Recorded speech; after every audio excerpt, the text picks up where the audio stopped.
listening to the Daily Yogi podcast.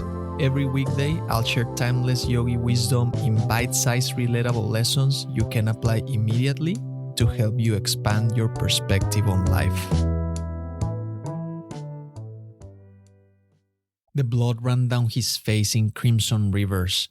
John Lewis lay on the Edmund Pettus Bridge, his skull fractured, his body broken.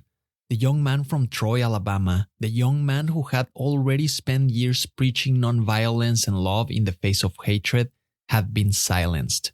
Or so it seemed. But Lewis had learned long before that bridge about the power of a voice that refuses to wound back.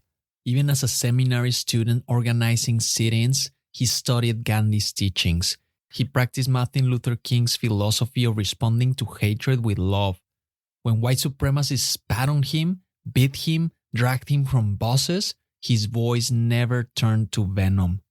On that bridge in Selma, Lewis was not transformed by violence. He was confirmed in his convictions. His voice had already learned what the yogis teach, that true power doesn't come from shouting louder or striking back. It comes from a voice that speaks truth without wounding.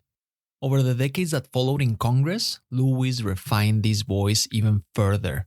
Firm? Yes. Honest? Absolutely. Unshaking in its conviction, but never cutting, never cruel.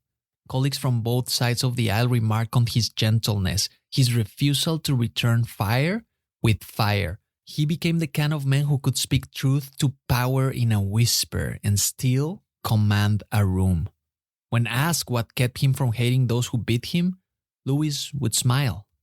Hate is too heavy a burden to bear, he'd say, with a voice carrying the weight of hard-won wisdom.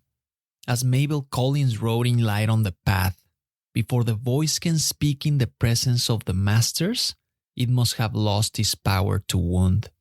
Lewis embodied this truth. His voice reached the higher planes of influence precisely because it had learned to speak without wounding. This is the voice that changes the world, through the power of words that heal rather than harm. And your voice carries the same potential. In every conversation, every text, every moment of conflict, you choose weapon or balm, blade or healing touch. The voice that has learned to speak without wounding, this is the voice that moves mountains. Thank you for listening. If you found value in today's episode, rate the show or share with a friend. And remember, take this reflection into the silence, and I'll see you next time.